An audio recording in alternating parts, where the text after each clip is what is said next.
Lesson number 4 JIP railway. Open your books, page number 12 निकालो। मिला? हाँ, इसमें अपने को ना रेलवे की हिस्ट्री के बारे में बताया गया कि फर्स्ट रेलवे कब कैसे बनी, कैसे दौड़ी। तुमसे हुआ था देखो, मुंबई प्रांतात रेल्वे असावी असा उठाव मुंबईला प्रथम सर जमशेदजी जिजीबाई आणि जगन्नाथ नाना शंकर सेठ यांनी केला। तो बम्बई उस टाइम पे मुंबई प्रांत यानी बड़ा स्टेट था। महाराष्ट्र और गुजरात जॉइंट थे और उसको मुंबई प्रांत बोलते थे। क्या बोलते थे? हाँ, ये 1854 की बात हो रही है, जब हम लोग क्या थे, इंडिपेंडेंट नहीं थे। समझ में आया? तो तभी प्रपोजल आया, सर जमशेदजी जीजीभाई और जगन्नाथ शंकर शेठ ने बोले कि बम्बई में रेलवे होने चाहिए। बड़े बड़े उद्योगपति है, बड़े बड़े क्या है, हाँ, मुळजी जेठा मोरारजी गोकुळदास, आदमजी पीरबाई, डेव्हिड ससून वगैरे अनेक नामांकित नगरशेठजींचे अर्थात त्यांना पाठबळ होते। और उसको सपोर्ट किसने किसने किया? रेलवे होना चाहिए प्रस्ताव को सपोर्ट किया मुळजी जेठा मोरारजी गोकुळदास, आदमजी पीरबाई, डेविड ससून, ये बड़े बड़े फेमस नगर के शेठ थे। उन्होंने इसको सपोर्ट किया कि भाई रेलवे होना चाहिए। सन 1853 मध्ये ग्रेट इंडियन पेनिन्सुला रेल्वेचा पहिला छोटा फाटा मुंबई ते ठाणेपर्यंत एकेरी रस्त्याचा तयार झाला। और 1853 में GIP जो ऊपर लिखा है ना, उसका फुल फॉर्म बोलो।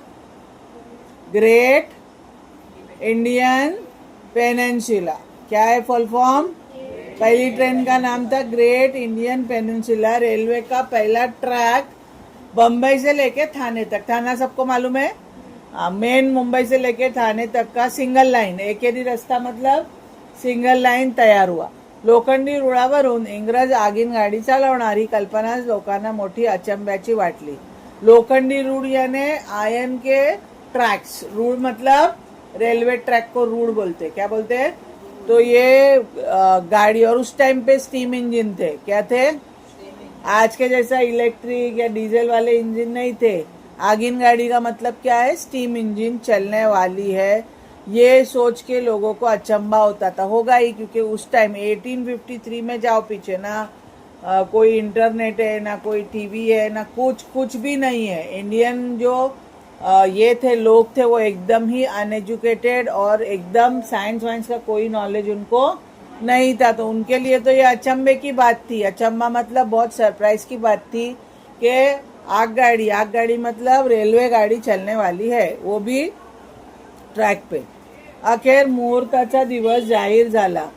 मुहूर्त मतलब जिस दिन रेलवे चलने वाली थी वो दिन डिक्लेअर हो गया। डेट देखो, दिनांक 18 अप्रैल सन 1853, 18 अप्रैल 1853, सोमवार। दिन कौन सा था? सोमवार। रोजी सायंकाळी 5, टाइम कितने का था? 5 वाजता पहिली आगगाडी मुंबईहून निघाली। फर्स्ट ट्रेन बंबई से निकली। पाना फुलांचा हार, तोरणे, निशाणे लावून 10 मोठे कोली वजा श्रृंगारलेले डबे। और फर्स्ट ट्रेन थी, देखो फोटो में तुम लोग को दिख रहा है कितना सजा है ना, पत्ते, फूल, हार, तोरण, निशानी लगा के 10 डिब्बे थे। कितने थे? और श्रृंगारलेले यानी पूरे सजाए हुए डब्बे थे। इंजिनावर अंग्रेजांचे मोठे निशान फडकत आहे, और जो इंजिन था उस पे अंग्रेजों का बड़ा निशानी लगाई हुई थी, उनका फ्लैग था, क्योंकि हम तभी आजाद नहीं थे। डब्यात गादीच्या खुर्च्या, कोच यावर रेल्वेचे सगळे डायरेक्टर सर जमशेदजी जिजीभाई, नाना शंकर सेठ आणि अनेक इतर नगरशेठ जामानिमा करून बसलेले। और डिब्बों के अंदर यानी रेलवे के जो डब्बे थे उसके अंदर गादी वाली कुर्सी थी, कोच थी, और उस पे ये रेलवे जो थी उसके डायरेक्टर, और ऊपर जो आया ना नाम जमशेदजी जीजीभाई, नाना शंकर सेठ और बहुत सारे नगर सेठ जो है वो बैठे हुए थे। जामानिमा मतलब अच्छे से बैठे हुए थे। समझ रहा है? बरोबर 5 वाजता आगगाडीने कूक शिटीचा कर्णा फुंकून आपल्या भगभग फकफक प्रवासाला सुरुवात केली। बराबर 5 बजे का मुहूर्त था। 5 बजे रेलवे ने कूक सिटी का कर्णा फुंकून यानी सिटी बजाई और भगभग फकफक का प्रवास सुरू हो गया। मुंबई ते ठाणे दुतर्फा लाखांवर लोक कलियुगातली हा इंग्रजी चमत्कार पाहायला आवासून उभे होते। और मुंबई से ठाणे दुतरफा मतलब दोनों साइड, फोटो में देखो दोनों साइड पब्लिक दिख रही है, उसको दुतरफा बोलते, क्या बोलते? और लाखों की संख्या में लोग खड़े थे और इस कलयुग यानी आज की दुनिया की विंग्रजी यानी इंग्लिश चमत्कार देखने के लिए आवासून यानी मुंह खोल के खड़े थे। समझ में आया? ना बैल ना रेडा ना घोडा आणि वाफेच्या जोरावर एक नाही दोन नाही 10 डब्यांची माळका खुशाल चालली आहे झुकझुक करत लोखंडी रुळावरून। पहले के जमाने में किससे गाड़ी चलती थी? घोड़े से, बैल से, भैंस से, क्योंकि उस टाइम पे ये सब नहीं था। लेकिन आज ना घोड़ा है ना रेड़ा, रेड़ा मतलब भैंसा है, ना बैल है, वाफेचे यानी स्टीम की ताकत पे एक दो नहीं 10 डब्बे खुशहाल यानी मजे से चल रहे झुकझुक करते हुए ये ट्रैक्स पे, लोखंडी ट्रैक्स पे। कमाल आहे बुआ या विंग्रजांची। तो लोग क्या बोल रहे थे? कमाल है बाबा इन अंग्रेजों की। आता तर काय?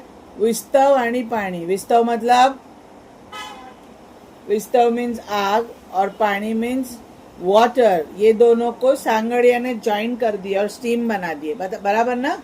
आग से पानी की क्या बनती है? भाप बनती है, और वो भाप से ये लोगों ने क्या करे? गाड़ी को खींचने का शुरू कर दिए। विस्तव आणि पाणी यांची सांगड, सांगड्याने मिला देना घालून विंग्रजांनी वाफेलाच गाडी ओढायला लावले। ठीक आहे। मुहूर्तावर निघालेली पहिली गाडी ठाण्याला जाऊन मुंबईला सुखरूप परत आली, पण त्या वाफेच्या गाडीत बसायचा लोकांना धीरच होईना। मुहूर्त पे जो पहली गाड़ी निकली थी वो ठाना जाके बम्बई अच्छे से, सुखरूप मतलब अच्छे से वापस आ गई, लेकिन उस वाफ की जो गाड़ी थी उसमें बैठने का लोगों की हिम्मत नहीं होती थी। लोग डर रहे थे। क्यों? क्योंकि लोगों को कुछ गडबड लग रही थी। दुसऱ्या दिवसापासून लोकांना मोफत ठाणे ते मुंबई आणि परत नेण्या आणण्याची दवंडी पिटण्यात आली। तो दूसरे दिन ऑफर दे दी ब्रिटिश सरकार ने। क्या ऑफर दी? कि मुंबई जाके वापस आओ फ्री, टिकट तुम लोग को क्या मिलेगा? फ्री। और उस टाइम पे ऐसा नहीं था व्हाट्सएप किए के मैसेज चला गया, दवंडी पिटाते थे। दवंडी पिटाने मतलब सुनो सुनो करके जो आता था ना, ड्रम बजाता था आदमी, सुनो सुनो सुनो ये न्यूज है, तो वैसा करके लोगों को बता दिए कि अब टिकट फ्री है, जाओ भी फ्री और आओ भी फ्री, ताकि लोग उसमें चढ़े, वो लोग का डर जो है वो दूर हो जाए। सिरात ध्यान दे, आगगाडीत बसणे धोक्याचे नाही, प्रवास लवकर सुखाचा होतो, हे लोकांना पटवण्याचे रेल्वेच्या कारभाऱ्यांची खूप आटापिटा केला, पण लोकात भलत्याच कंड्यांनी अफवांचे पीक पिकले होते। तो जो बड़े बड़े ऑफिसर है उन्होंने समझाना भी शुरू किए कि आगगाड़ी में बैठने से धोखा नहीं है, प्रवास जल्दी यानी सफर जल्दी होता है। पहले क्या था, लोग बैलगाड़ी में बैठते थे, तो बैलगाड़ी में तो दिन के दिन लगते थे कोई जगह पहुंचने, लेकिन अभी तुम्हारा ट्रैवल जल्दी होगा, सुखाचा यानी सेफ है, तुम लोग कंफर्टेबली जाएंगे। दूसरा, ये सब चीजों को समझाने की कारभार यानी बड़े बड़े ऑफिसर्स ने बहुत कोशिश की, लेकिन लोगों में अलग ही टाइप के अफवाह मतलब रूमर्स फैले हुए थे। लोगों ने रूमर्स गंदे गंदे फैला के रखे थे। क्या? वाफेची गाड़ी ही विंग्रजांची विलायती भूताटकी आहे। पहला वो रूमर क्या था कि स्टीम की जो गाड़ी है वो अंग्रेजों की विलायती यानी फॉरेन भूताटकी, भूत है। इसके अंदर क्या है? फॉरेन से लाया हुआ भूत है। नव्या इमारत, दूसरा अफवा क्या थी? मुंबईला नव्या इमारतीने पूल बांधतायत, त्यांच्या पायात जिवंत गाड्याला फूस लावून माणसे नेण्याचा हा साड़सूद डाव है। फिर दूसरा वो लोग ने क्या बोले कि बम्बई में ये लोग इमारत यानी बिल्डिंग्स बना रहे, पुल बना रहे, ब्रिजेस बना रहे, तो उसका जो पाया रहता है उसके अंदर जिंदा लोगों को गाड़ना है, इसके लिए वो लोग रेलवे में भर भर के पब्लिक को लेके जा रहे। ये वो लोग का साड़सूद मतलब कॉन्स्पिरसी प्लान है। अशा अपन पुढे शहाणे प्रचारक काय काय ऐसी अफवाह फैला के रखे थे, तो रेल्वे वाले कितना भी बोलते थे कोई फायदा नहीं होता था। एक दोन दिवस सरकारी कचेरीतील कारकून, व्यापाऱ्यांचे पेढीवरचे गुमास्ते यांना मुंबई ते ठाण्याला नेऊन परत आलेल्या लोकांना दाखवले।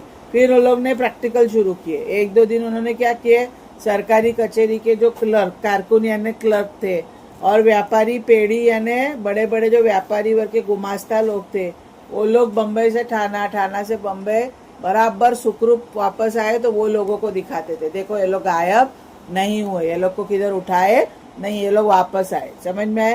त्यांनी आपले अनुभवी सांगितले, उनको उनका एक्सपीरियंस बोलने के लिए बोलते थे। तेवढ्याने ही कोणाचे समाधान होईना। इतना करके भी किसी का सेटिस्फैक्शन अभी तक नहीं हो रहा था. अखेर दरम्यानची 1 रुपया इनाम आणि मोफत प्रवासाचा डंका वाजवला. फिर सेकंड ट्रिक आजमाए कि हर इंसान जो ट्रैवल करेगा वो फ्री भी करेगा प्लस उसको 1 रुपया इनाम मिलेगा. अभी 1 रुपया आज छोटा लग रहा है लेकिन उस टाइम पे ये बहुत बड़ी अमाउंट थी. तो पब्लिक हो गई खुश. पैशाच्या लालूचीने ठाण्याच्या घंटाळीवरचे आणि मुंबईचे लोग आगगाडीने जाऊ लागले. तो पैसे की लालच से ठाणा के और बम्बई के लोग रेल्वे से जाना शुरू किए. जाऊ लागले का त्यांच्या घरची माणसे आजूबाजूला उभी राहून ठणाण धाय मोकलायची. और जब वो जाने लगते थे रेलवे के अंदर तो उनके जो रिलेटिव्स है वो आजू बाजू में खड़े रह के जोर से रोते थे. ठणाण धाय मोकलायची मतलब जोर से रोते थे.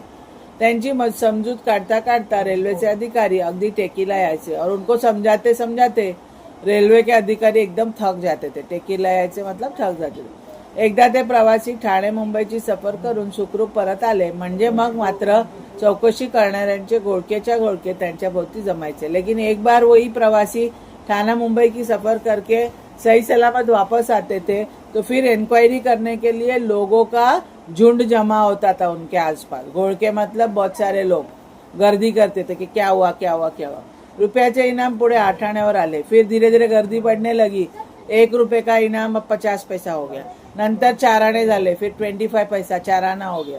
लोकांचा जीत चेपला से पाहून इनामे बंद झाली ने सर्रास तिकीटे चालू केली. फिर देखिए कि लोगों में अभी धीर यानी हिम्मत आ गई है. बहुत ज्यादा हिम्मत आ गई है. तो इनाम वाली रकम फकम सब बंद हो गई और सर्रास टिकट चालू हो गया. अब ट्रैवल करना है तो क्या पे करना पड़ेगा? तिकीट लेना पड़ेगा.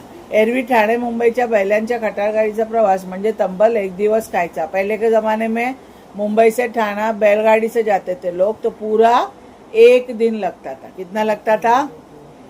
पण आता काय अवघ्या 1.25 तासात ठाण्याच्या आसामी मुंबईला येऊ लागला. लेकिन अब रेलवे की वजह से 1.25 घंटे में मतलब 1 घंटा 15 मिनट में ठाणे का आसामी यानी बड़ा ट्रेडर या आदमी मुंबई आने लगा. मग मात्र लोकांची झुंबड लागली. और अब फिर क्या हुआ? लोगों की गर्दी. झुंबड मतलब गर्दी होने लगी कि ये सेफ है, अच्छा है और फास्ट है. तो अब लोग ट्रेन में गर्दी, वो वहां से जो गर्दी चालू हुई आज तक है. आज भी देखे ना लोकल का क्या हाल है, झुंबड है ना, सेम. समझ में आया? इकडे इंजिनियर लोक कर्जत पळसधरी पासून बोरघाट पकडण्याची योजना ठरवत असताना खंडाळाहून पुण्यापर्यंतचा सपाटीचा रेल्वे रस्ता सन 1858 च्या फेब्रुवारीत पूरा झाला. और यहाँ पे अभी सेकेंड लाइन की बात हो रही है. ये मुंबई से ठाणा का हिस्ट्री खत्म हो गई. अभी इंजीनियर लोग कर्जत सुने हो ना, मेन लाइन में है. कर्जत से लेके पळसधरी तक बोरघाट पुणे का है, उसको खोदने की योजना चालू थी. वहां से क्या बनाना था? ट्रेन बनाना था खंडाला से पुणे तक. कहाँ से? हाँ. और रेल्वे रास्ता सन 1858 में फेब्रुवारी में ये रास्ता पूरा हो गया. त्याचाही मोठ्या थाटामाटाने ओपनिंग शिरोमणी करण्यात आला. उसका भी बहुत जोरों शोरों से ओपनिंग सेरेमनी करने में आई. खंडाळा पुण्याच्या दरम्यान खडकी आणि तळेगाव अशी 2 स्टेशने ठेवण्यात आली. खंडाला और पुणे के दरम्यान खडकी और तळेगाव ये 2 स्टेशन खाली रखे, 2 स्टॉप. समझ में आया? रस्ता एकेरीच होता, रस्ता सिंगल था, एकेरी था. ओके. बोरघाटाचे काम चाललेले असताना मुंबई पुण्याचा रेल्वे प्रवास जारीने चालू झाला. और बोरघाट का काम जब तक चालू था तब तक बम्बई से पुणे का जो रेलवे प्रवास था वो जारी से शुरू किए. कसा? ती मौज आहे. कैसे शुरू हुआ वो देखो. एक वो बहुत ही फनी स्टोरी आहे. पुण्याची गाडी खंडाळ्याला आली का सगळ्या पॅसेंजरना तेथून पालख्या डोल्या खुर्च्या आणि बैलगाडीतून बसवून घाटाखाली खोपवलीला आणायचे. पुणे की गाड़ी खंडाला आई कि पूरे पैसेंजर्स को वहां से पालकी में, डोली में, खुर्ची में और बैलगाड़ी में बिठा के घाट के नीचे खोपवली में लेके आते थे. घाट तभी पूरा खोदे नहीं थे वो लोग. ओके. सगळ्या काफिला खोपवलीला आला का तेथे पुन्हा आगगाडीत बसून झुकझुक करीत खुशाल मुंबईला रवाना व्हायचा. पूरा काफिला खोपवली में पहुंच गया कि फिर वो लोग को ट्रेन में बिठा के झुकझुक करते बम्बई तक भेज देते थे. प्रवाशांची घाट उतरण्याची सुखसोय, निसरा बराई, पाण्याचे कंत्राट यानी कॉन्ट्रॅक्ट मुंबईच्या करशेटजी जमशेदजी नावाच्या एका व्यापाऱ्याने घेतले होते. तो जब तक घाट खोदे नहीं थे, ट्रैक नहीं था, तब तक घाट उतरने का ये जो प्रोग्राम था वो उसका पूरा कॉन्ट्रैक्ट किसने लिया था? करशेटजी जमशेदजी ने लिया था. घाट उतरणीचे 4 तास धरून मुंबई ते पुणे रेल्वे प्रवास अवघ्या 18 तासात व्हायचा. तो घाट उतरने के 4 घंटे लगते थे. कितने? पालकी से वगैरह प्लस मुंबई से पुणे आने का टोटल 18 घंटे में हो जाता था. आज कितने घंटे लगते हैं? 3.5.